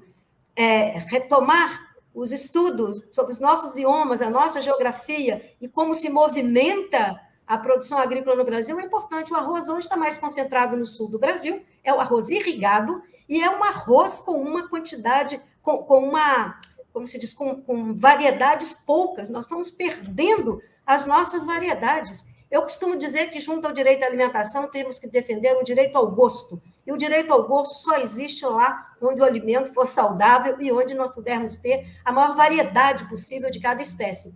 Houve o tempo que o Maranhão produzia arroz, e produzia arroz que era consumido nos bairros populares. Onde está o arroz do Maranhão? Né? Bom, mas felizmente são os próprios camponeses que mantêm a variedade, como é o exemplo do arroz vermelho, que virou uma iguaria no país e que é, às vezes, até considerado praga em alguns lugares. Obrigada. Ok, Maria Emília, é o nosso arroz da terra, como a gente fala aqui, o arroz vermelho. Então, agora a gente, inclusive, pede desculpas, a quem interagiu conosco, teriam mais perguntas aqui direcionadas, mas, infelizmente, o tempo não nos é amigo nessa hora, então, a gente pede desculpas às pessoas que interagiram, mas por esse fator, a gente não vai conseguir voltar para um próximo bloco, mais uma vez, de perguntas direcionadas, e a gente passa agora para a companheira Ana Chama. Fica à vontade, Ana, para você poder fazer algum comentário sobre essas perguntas que saíram sem direcionamento do primeiro bloco, ou fazer suas considerações finais. Fique à vontade. Obrigada, Adriana. Eu vou fazer uma fala final já de agradecimento mesmo a toda... Primeiro é esse evento que a Cátedra está promovendo, que eu acho muito importante para a gente discutir e ter todas essas visões diferentes também, trazer dados, trazer estatística, trazer esse histórico todo. Eu acho que isso traz um debate muito enriquecedor para nós, assim, e para toda a sociedade mesmo, e repetiu isso que a Maria Emília acabou de falar, que faz a gente pensar que caminhos que a gente quer, e pensar nesses caminhos que atendam essas esferas da sustentabilidade também, econômica, ambiental e social. E muito obrigada mesmo. Hoje eu estou aqui mais para aprender, então valeu mesmo. Obrigadão. Ok, Ana. Bom, gente, então, estamos chegando à conclusão dessa etapa de hoje, o terceiro dia deste seminário tão importante, que a Cátedra Josué de Castro nos possibilita, para a gente que está aqui nessa mesa, nessa roda, na internet a gente não sabe nem como direcionar esse negócio, mudou a logística, mas nesse canto, nessa tela, para a gente que está aqui e tantas outras pessoas, que estiveram conosco nessa tarde de hoje, possibilitando fazer essa geografia, olhar para essa geografia da fome de fato, esses 75 anos aí, que se passaram, mas que dilemas permanecem, novos surgem, e que a gente tem que cumprir, de fato, esse papel de estar provocando isso, de estar fazendo esse debate, de estar trazendo que soluções são possíveis e que nem sempre o que está posto é o que a gente precisa, enquanto este lugar de fala, este lugar de ação que a gente está. Então, agradeço imensamente a cada uma de vocês, a Maria Emília, a Ana Chama, o professor a Arilson Favaretto, o professor Walter Belic, a cada um que esteve aqui conosco nessa tarde de hoje, né, pelas redes sociais, né, pelo canal do YouTube, né, do Geografia da Fome.fsp.usp.br, né, convidá-las e convidá-los para amanhã, nesse mesmo horário que temos hoje, às 16 horas, poder estar participando da última mesa de debate que vai estar acontecendo e que vai estar trazendo, né, a temática Geografia da Crise Socioambiental e Alimentar. Então, não percam, né, estejamos juntas e juntos amanhã, mais uma vez, a esse debate. E, é claro, não deixemos de conferir também todo esse material, né, no site e também, né, lá no canal do YouTube, que vai ficar gravado, né, já estão gravadas as anteriores, essa também ficará lá no site do nosso evento aqui, da Geografia da Fome.fsp.usp.br. Então é isso, companheiras e companheiros, gratidão, boa noite a todas e todos. Sem feminismo, não há agroecologia, fora Bolsonaro. Tchau, gente. Obrigado. Tchau, tchau. Boa tarde a todos e todas.